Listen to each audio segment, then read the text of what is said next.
All right, so we moved our way across to the west side of Blind Creek Drive. We're going to get going here. The weird thing is it's actually spitting out. It's supposed to be like sunny. Obviously there's just a little pocket of showers or something. As I was crossing the road, I kind of noticed some things dripping down. So here you can see it opens up. We get closer to the lake. You can see this very modern new home here. And so this area here, we're going to be approaching what is known as Wild Goose Beach, and that's coming up very, very shortly.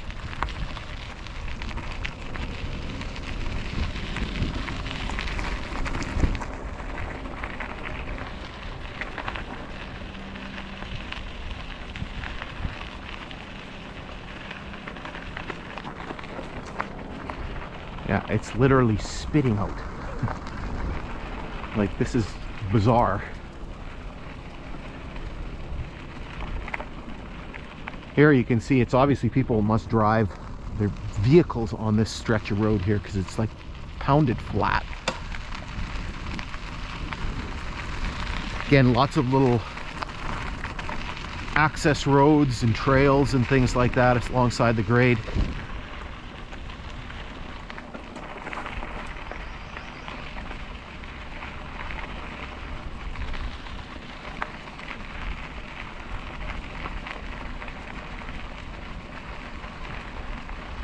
And so here somewhere is supposed to be the milepost 188 marker. Nowhere to be found. And the reason why we know it's milepost 188 or 188 is supposed to be around here is because we do have a culvert right here. And let me find the marker.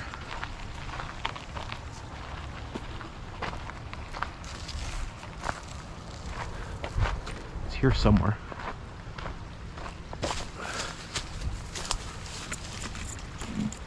There it is. I don't know if you can see that. It says 188.02. So it's a metal culvert under here. But again, at least gives us some idea of the mileage that we're at. Okay, let's keep going here. So we're going to plug ahead until we get to Wild Goose Beach.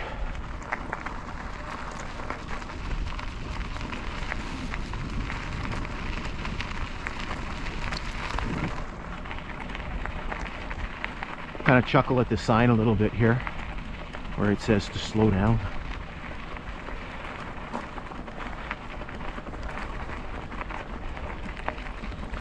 I can imagine people probably rip down here in their all-terrain vehicles and their snowmobiles.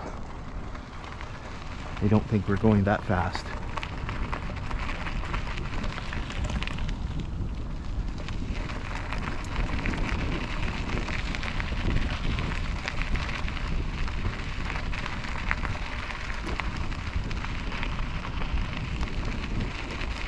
So another culvert here. So 188.13. So again, that's the mileage on the Kinghorn. And so for the original lines, that would be 138.43. Again, another little trail here. Make sure Luna's still with us.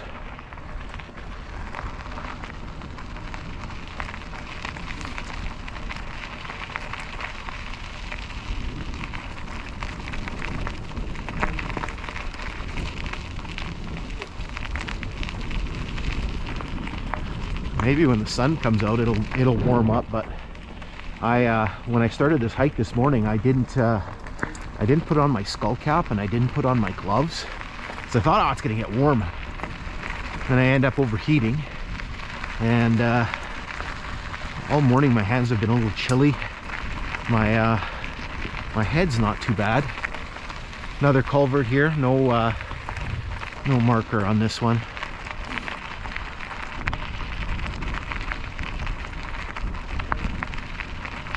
So Wild Goose Beach is just up there, but we're gonna pull up here for a second. Need to have a look at the battery and see how that's doing. And we kind of go through this area here where again we get some properties adjacent to the grade.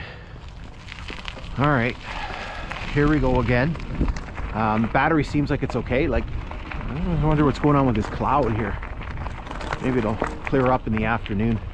So here you can get a great view of the lake. We're gonna talk more about the lake and the bay and everything. Just a gorgeous view of the sleeping giant here. You can see some of the I don't know what the ice is called, when it's just this thin sort of ice and it's all kind of broken and fragmented and it's all ready to sort of disappear very, very soon. And so here you can see basically we have some adjacent properties, and we have some spots where there were some crossings and things like that. There is a culvert, and there is a milepost marker on the culvert. So 188.35. You can see this interesting little bridge here that's obviously seen better days. And here you can see they've used ties, and here you can see the old private crossing sign. And then up here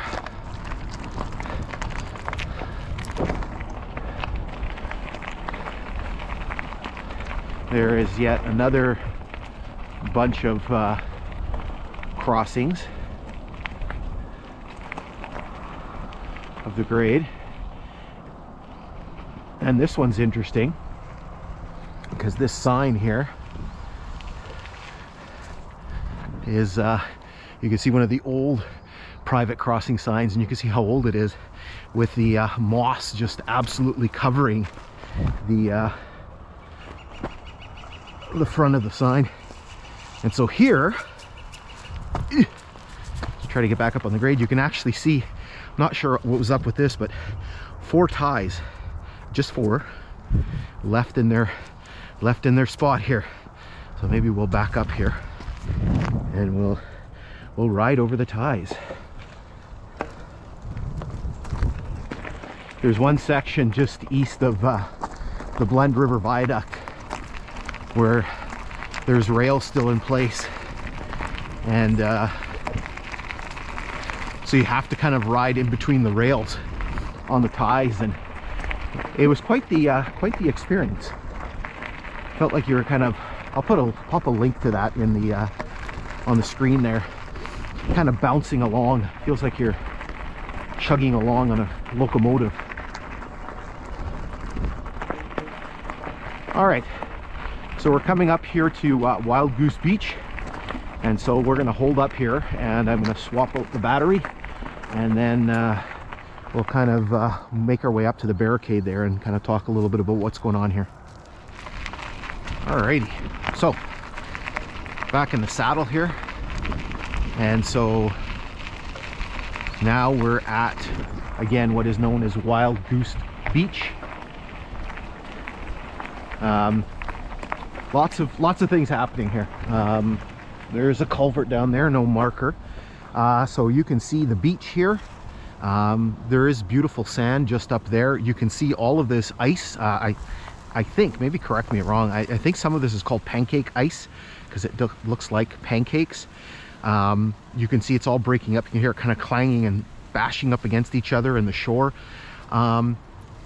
So what you see out here, basically you see the sleeping giant. And so we've talked about this on previous occasions. So the sleeping giant is a rock formation that's the end of the Sibley Peninsula, so you can see it kind of stretching there. The sleeping giant is called that because we're kind of at a little bit of an angle, but when you see it from the city of Thunder Bay, you can basically you see it very sort of head on, and it does resemble that there's a giant that's sleeping. The name the sleeping giant basically comes from indigenous culture, and so the First Nations people believe that the sleeping giant is Nanabijou. And what I'll do is I'll put a link in the description, and you can read a little bit more about the sleeping giant and Nanabijou. And so this bay here at Wild Goose basically forms part of what is known as Thunder Bay. So this whole body of water here that's kind of bounded by the Sibley Peninsula, the Sleeping Giant, and some of the Welcome Islands and some of the other islands in the area here. And so the name Thunder Bay actually comes from the original French explorers, and I'll put a link to the City of Thunder Bay page, and you can read a little bit more about the original name and the founding of Thunder Bay. But basically the name was to this area. Thunder Bay was, the name was given to it by the early French explorers, who called it the Baie de Tonnerre, which is basically Thunder Bay, literally what it translates to. Hopefully you enjoyed my French there. I was one of those people that, obviously Canada being a bilingual country, hopefully the dog's okay there, obviously took French. I could read it, I could write it, I could speak it, could not conjugate a verb to save my life. So I didn't get particularly far with French. Both of my boys are actually in French immersion, and so they probably have a much better grasp of French than I do. Again, you can see this beautiful beach is a very, very popular spot for people to come, particularly in the summertime. The only unfortunate part is that Lake Superior, being a massive body of water, it doesn't really warm up. Even, you know, in like late August, when it's been sort of heating the entire summer, it's still, the water is still very, very frigid. Now, I think, don't get me wrong on this one, I think I got something in, I think there was a crossing that was set up here in the 1960s, where basically the municipality of Shuniah was given permission to basically cross the railway grade, to have a public crossing here, so they could basically access the beach. And again, a very popular spot. You can see there's some playground equipment and little parking lot here, and you can see there's some people down by the beach enjoying hopefully what will be a warm day. Ironically enough, I've lived in Thunder Bay my entire life, and until I came here back in January 2021, never been to Wild Goose Beach. I just never, one of those things. My parents had a summer place west of Thunder Bay, and that's where I spent most of my time, and so I never really ventured sort of east of the city very much.